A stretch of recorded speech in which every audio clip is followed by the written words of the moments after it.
Financiamento Procultura. Governo do Estado do Rio Grande do Sul. Novas façanhas na cultura.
Olá!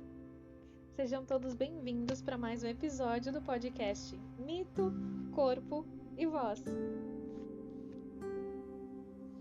Essa atividade faz parte do projeto Quando o Mito Ganha Corpo e Voz, Redescobrindo a Força de Ser Mulher, que está sendo realizado através do edital Criação e Formação Diversidade das Culturas, executado com recursos da Lei nº 14.017/20.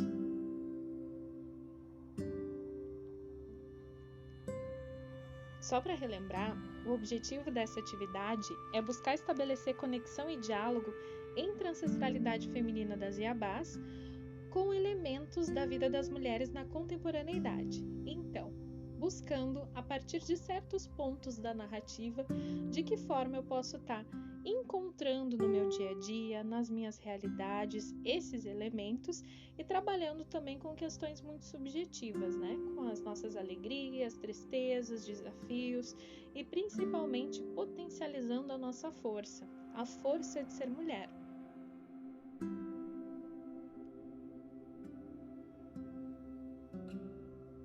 Se esse é o primeiro episódio que você está ouvindo, seja muito bem-vindo, tá?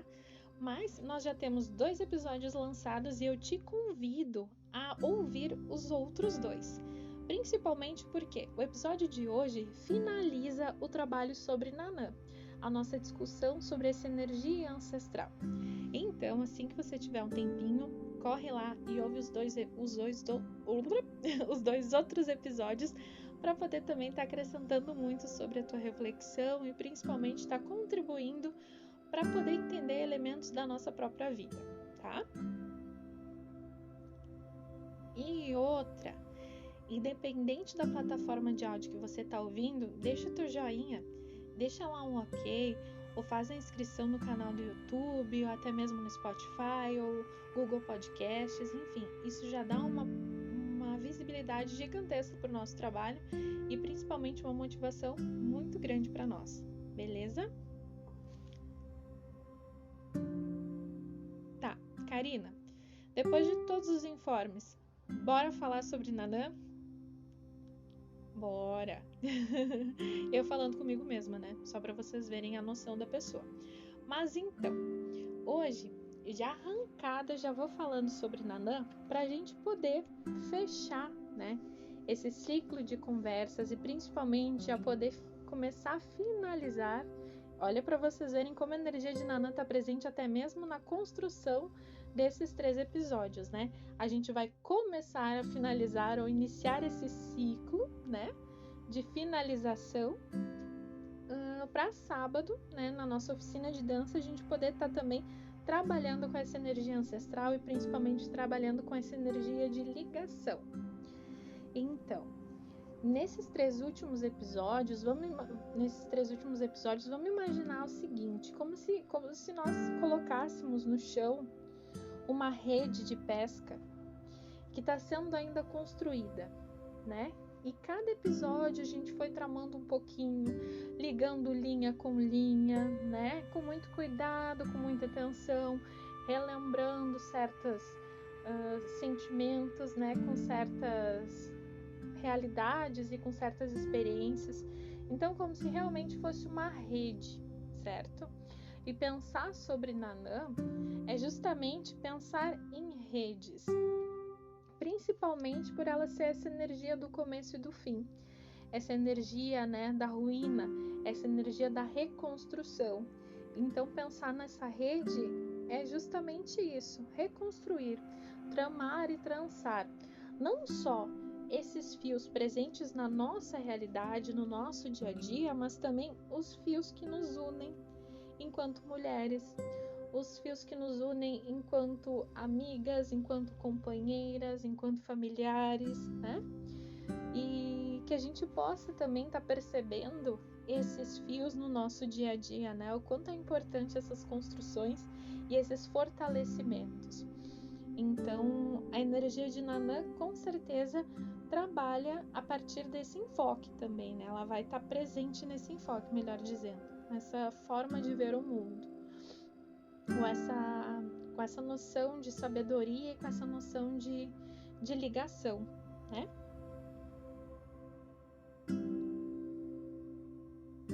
Então, continuamos buscando as narrativas míticas na obra Mitologia dos Orixás, né, do sociólogo Reginaldo Prandi. E hoje, o enfoque de Nanã não vai ser propriamente de protagonista, mas do papel que ela vai cumprir nessa narrativa. Então, para dizer para vocês, essa narrativa ela se chama Xangô seduz o povo e usurpa o trono de Ogum. Karina, primeira questão. Quem é Xangô e quem é Ogum? A gente só estava falando sobre as Iabás, sobre os orixás femininos. Então, se surgiu curiosidade, se você não conhece, eu já te digo que nós vamos fazer alguns episódios bônus para poder explicar também sobre o panteão afro-brasileiro, sobre os demais orixás e principalmente a importância das narrativas míticas na construção das sociedades orais, né? Das sociedades que utilizavam a oralidade como ferramenta de transmissão dos seus conhecimentos, das suas práticas e das suas crenças.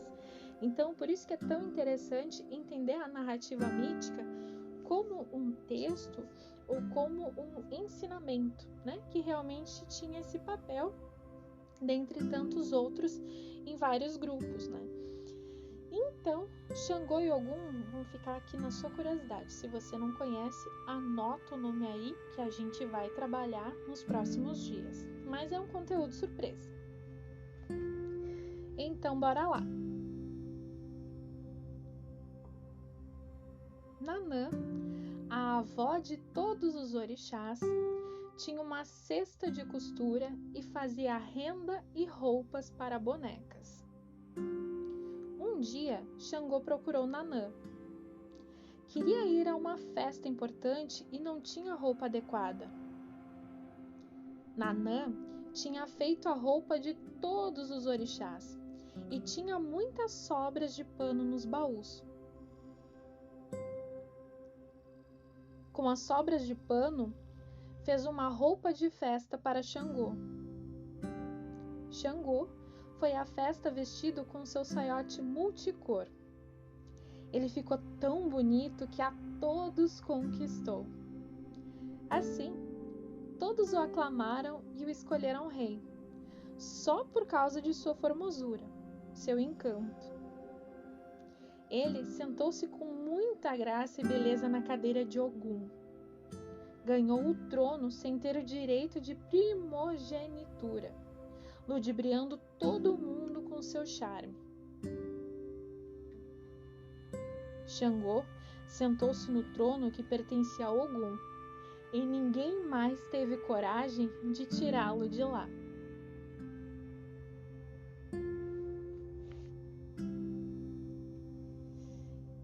Então, minha gente, qual que é a ideia para trabalhar com essa narrativa?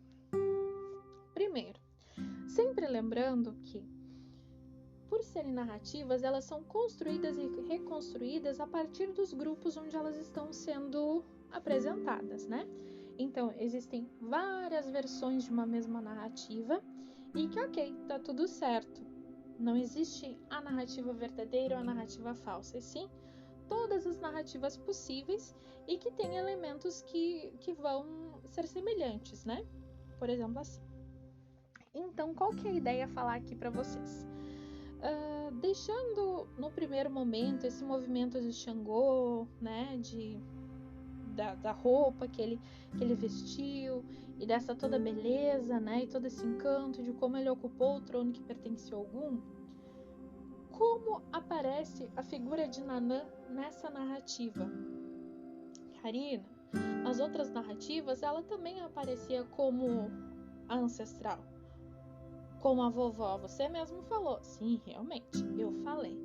Só que nessa forma, exatamente, ela aparece aqui, ou melhor dizendo, nessa narrativa, ela aparece realmente como a avó de todos os orixás. Aquela que tem na cesta de costura todos os tecidos, né? Todos os elementos para construir as roupas, os apetrechos, enfim, né? Os acessórios para os seus netinhos.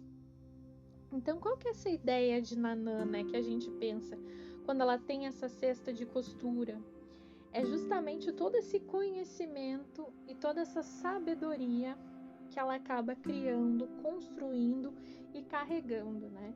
O fato de ser uma cesta de costura, ela nos convida a pensar justamente em elementos que constituem os demais, né? Então, justamente a experiência, vamos pensar assim, as linhas, os tecidos, as agulhas, diríamos assim, né? São todos elementos que estão ali presentes para construir algo. Então, justamente, esse cesto de costura, ele nos convida a pensar na própria sabedoria de Nanã, né? Que ela vai utilizar para manejar, enfim, para interceder, para se relacionar com os demais, que aqui na narrativa são apresentados como os netinhos, né? Como os orixás. É muito interessante, para quem não conhece, enfim, o processo de sincretismo, que também a gente pode estar falando em algum outro podcast, tá? Justamente para esclarecer e poder também estar trazendo outros elementos para a compreensão de vocês, né? Para pensar no processo de sincretismo, de certo ponto, como uma forma, né? Uma tentativa de aproximação das divindades católicas com as divindades afro-brasileiras, né? Como um momento como uma possibilidade, além de aproximação, de continuação do culto, né? Como se fosse uma estratégia para que tantos, né, africanos, tantos sujeitos escravizados pudessem continuar a sua fé nesse novo território brasileiro. Então, aproximar essas duas divindades a partir de certos elementos, tá? Isso, como eu disse, é super importante, a gente pode retomar em algum momento do podcast ou até mesmo nas redes sociais, no Insta ou no Facebook. Então, Nanã, ela pode ter a sua figura aproximada com a de Santa Ana, que era considerada a avó de Jesus Cristo. Então, essas características, né, da ancestral, daquela que tem o saber, daquela que conhece as fórmulas, enfim, sabe?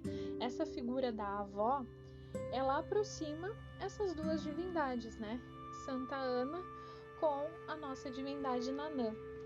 Então, para vocês verem que em vários momentos a narrativa mítica ou certos elementos das narrativas podem estar sendo aproximados e ligados com outras histórias, né? Com outras práticas e outras crenças. E o quanto é enriquecedor quando a gente consegue fazer essa aproximação, não no movimento de comparação, mas justamente de aproximar, né? E justamente de entender novamente esses fios, essas tramas, aquilo que nos liga. E aquilo que a gente pensa que é tão diferente de nós, olha como é próximo, né? Olha que elementos que, curiosamente, eles são tão similares, enfim, figuras, né? Então, por si só, isso já é um grande ensinamento. É convidar, justamente, a olhar para essa narrativa e olhar para essas divindades e perceber os fios que as unem, né? Os fios que religam histórias, que ligam narrativas, né? E que, de certa forma, acabam ligando também crenças e práticas, né? Fios que acabam aproximando. Por fim, embora a gente esteja ainda falando de Nanã, vale aqui muito lembrar sobre Xangô, né? E olha como este moço, muito feliz e muito exibido, se foi para a festa com aquela roupa feita pela vovó, né? Com todo cuidado, porque vocês, pelo menos assim, quem tem avós, né? Quem teve avós vivos que puderam conviver, sabem o quanto a gente é bajulado, né? O quanto a gente ganha carinho e como existe aquela expressão que diz, né, vovó ou vó é mãe com açúcar. E quantas vezes a gente teve essa experiência, né, de poder a mãe, por exemplo, dá uma repreendida na gente e vem a avó e diz, não assim, não faz assim com a minha netinha, não faz assim com o meu neto. Ou a gente como filho, né, em quantos momentos, por exemplo, eu ainda não tive a oportunidade de ser mãe e realmente não sei se um dia vou ser. Mas para aquelas que são mães, assim, e acabam convivendo com as suas mães também, né? Enfim, nessa relação de 3 gerações. Façam esse exercício. Quantas vezes vocês estão vendo as mães de vocês interagir com seus filhos e filhas e vocês pensam, mas quando eu era criança não era assim. E realmente daí vem ao encontro essa noção de vó é mãe com açúcar, né? Dessa questão de proteger, de bajular, de cuidar, e o quanto é bom esse carinho, né? E principalmente o quanto que esses momentos com os nossos avós, né? Com vovôs e vovós, não só de sangue, mas esses laços realmente são importantes, né? E o quanto fazem falta depois. Esses momentos, eles precisam ser realmente vividos, né? Não só para uma foto, por exemplo, no Facebook, né? Não só para um dia da avó, dia 26 de julho, mas realmente o quanto que a gente precisa estar vivendo os momentos, né? Vivendo realmente, curtindo com os nossos avós, curtindo com as pessoas mais próximas, aproveitando, né? E principalmente assim, agora eu vou viajar, tá? Vocês me puxem pelo pé se eu for muito longe. Mas pensar que independente da idade, todos nós carregamos essa cesta de costura, tá? E todos nós carregamos, independente assim, eu tenho 31 anos, vou fazer 32, eu não sei a idade de todos vocês, obviamente, mas pensar que dentro dessa minha cesta de costuras eu carrego um pouquinho de cada um pouquinho das pessoas com que eu me relacionei na vida, os meus amigos, né, minha família, meus colegas de trabalho, aquelas pessoas que por algum, né, motivo nem sempre a gente acaba se afastando de outras pessoas, né, ou acaba rompendo relações de amizade com outras pessoas também, mas pensar que esses elementos, que essas lembranças, né, elas estão na nossa cesta de costura. E o quão importante é que a gente ressignifique esses nossos retalhos, né? Esses pedacinhos de tecido, esses pedacinhos de linha que a gente vem guardando, para que justamente a gente possa tecer e organizar novas roupas. Karina, tu viajou? Não, mas daí eu te pergunto de novo. Como é bom e como é interessante se a gente pudesse pegar esses elementos, né? Essas experiências e essas lembranças e poder ressignificar de uma forma a não nos machucar, a não nos incomodar, a deixar realmente uma construção bonita, pelo menos que seja uma construção de ensinamento, sabe?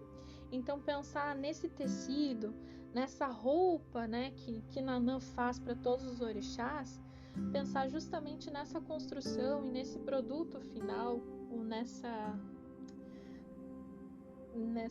me fugiu a palavra agora, mas pensar que essa construção que a gente faz é justamente para o nosso crescimento, né? Pensar nessa roupa bonita que vai acabar sendo resultado desses retalhinhos, dessas nossas experiências, pensar que essa roupa bonita também faz parte de nós, também é um elemento muito importante para nós, né? Então, acho que é interessante pensar nessa cesta de costura como o resultado das nossas experiências e o quão importante é saber guardar, né, retalhos, tecidos e linhas, né, e descartar e tentar justamente que a gente abra mão de certos sentimentos, de certos desapegos, né? Aquilo que realmente não vai nos acrescentar nada. Vamos guardar os melhores tecidos, né? As melhores linhas, os botões, enfim, tudo aquilo que realmente vai resultar numa roupa nova ou numa construção nova para nós e para aqueles que a gente ama, né? Justamente para pensar nessa... Se eu for contabilizar, eu acho que eu falo uns 400 justamente. Mas a ideia aqui é não editar, tá? Então, é não editar a fala para que seja de uma forma muito orgânica, né? Para que saia realmente do coração o que essa narrativa traz para nós. Né? Não é nada muito formalizado, nada muito quadradinho, né? É realmente para trabalhar para vocês e trazer para vocês esses elementos que vêm na espontaneidade, né? Aquilo que realmente me toca, e convidar vocês a também pensarem em outros pontos, né? E em outros elementos que podem tocar vocês. Então, deixando a cesta de costura da Nanã de lado, voltando para a figura de Xangô e Ogum, vejam vocês. Xangô, então, o moço bem faceiro que vai à festa, né, vestindo seu super saiote com cores lindas, né, chegou chamando atenção, bonito, dançando, e que todo mundo ficou encantado. Ele se aproveitou justamente da graça que ele estava, da beleza que ele estava, para sentar na cadeira de Ogum, que também era tido como rei daquela aldeia, né, daquele grupo. O correto, pelo menos a narrativa nos conta, né, que o título de rei deveria ser de Ogum, justamente por ser o primogênito. Mas Xangô estava tão bonito, estava tão cheio de si, que ninguém quis dizer para ele, ou melhor dizendo, que ninguém se atreveu a cruzar o caminho dele e dizer assim: Xangô, vai te aquietar lá porque o trono é de Ogum. Porque ele estava simplesmente radiante. E daí eu convido vocês a pensar sobre isso. Não defendendo nenhum nem outro, mas pensando a partir dessas energias, né, que Xangô e Ogum nos apresentam na narrativa. Quantas vezes a gente se veste de determinada roupa e sai assim, né, de manhã cedo para trabalhar, para estudar, enfim, para fazer as nossas atividades, e parece que a gente tá virada assim, com uma armadura, sabe, de guerra, como assim, ninguém me derruba porque hoje eu estou vestida para guerrear. Enfim, por que eu convido vocês a pensar sobre isso? É que essa veste, nem sempre ela vai ser feita de pano. Mas muitas vezes, o quão importante, antes de sair de casa, antes de fazer qualquer atividade, é a gente se vestir daquele amor próprio, sabe? Daquela coragem, daquela força. Ou pelo menos tentar fazer esse movimento, né? Dizer, hoje eu vou sair, hoje eu vou vencer. Hoje eu vou sair, hoje ninguém me derruba. Hoje assim, ó, hoje eu vou sair e vou sorrir. O dia vai ser meu. E de certa forma, Xangô nos convida a pensar dessa maneira. Porque quando ele se vestiu com o saiote feito pela avó, enfim, né? Ele saiu, meus queridos, assim, ó, que ninguém me derruba porque hoje eu sou o gato, a gata da festa. Então, vale a pena pensar em quantas vezes, antes de sair de casa, eu realmente me olhei no espelho, e agora eu não tô falando em composição estética, tá? Não tô falando em roupa bonita, tênis bonito, maquiagem, não tô falando nada disso. Mas quantas vezes a gente se olhou no espelho e realmente viu a potência que nós somos? Independente de marca de roupa, independente disso. É se olhar nos olhos mesmo, fazer esse exemplo do espelho, né? Esse movimento do espelho. Se olhar e realmente se reconhecer.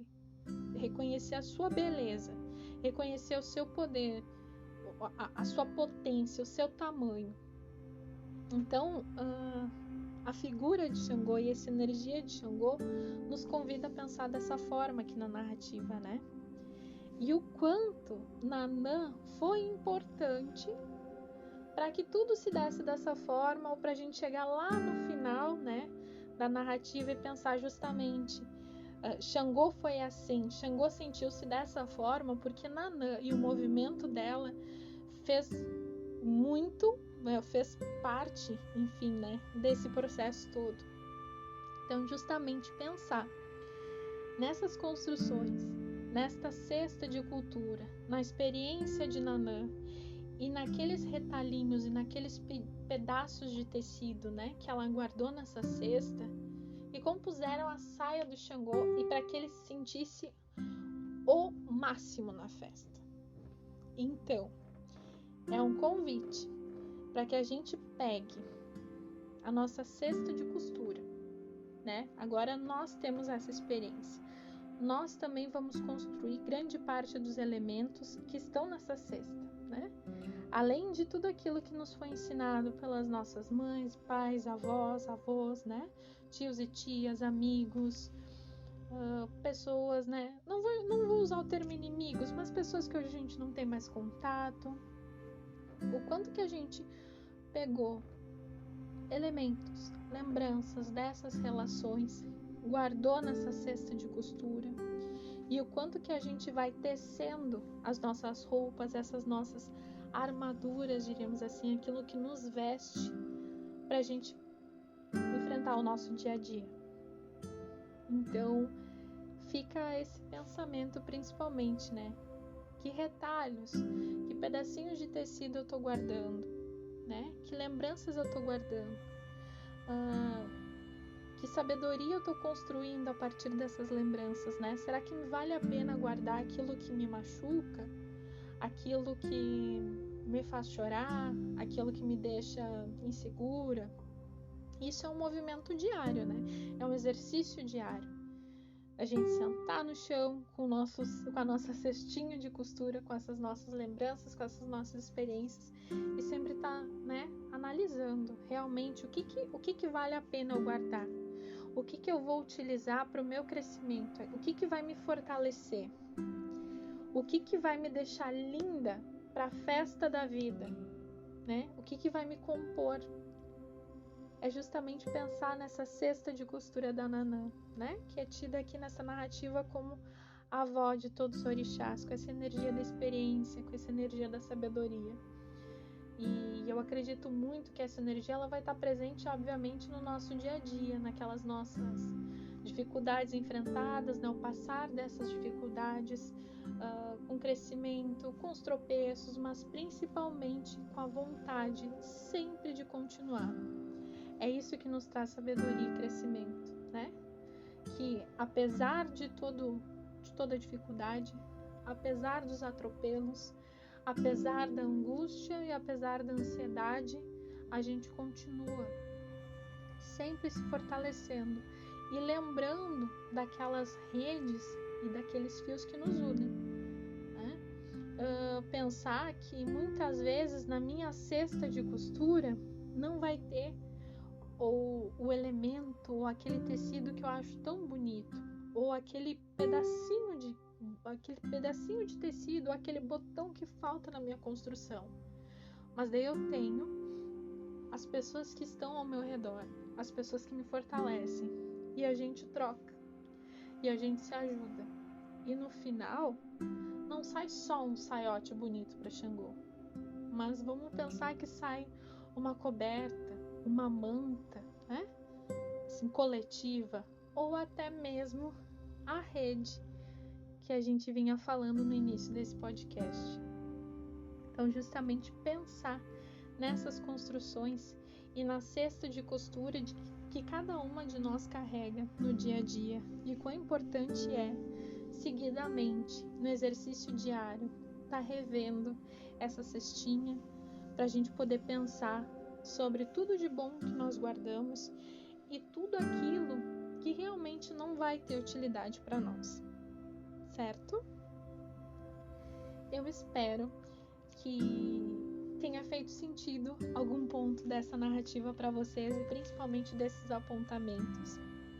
A ideia justamente foi pensar em Nanã dessa forma, né? E principalmente também de uma forma muito orgânica, sempre conversando e falando para a gente ser o mais espontâneo possível, não só aqui no podcast, mas também nas nossas oficinas de dança. Então, a gente continua com essa reflexão no sábado, das 10 às 11, com a Vanessa Carraro. E eu espero de coração que essa narrativa tenha feito vocês pensarem um pouquinho sobre o que cada uma guarda na sua cesta de costura.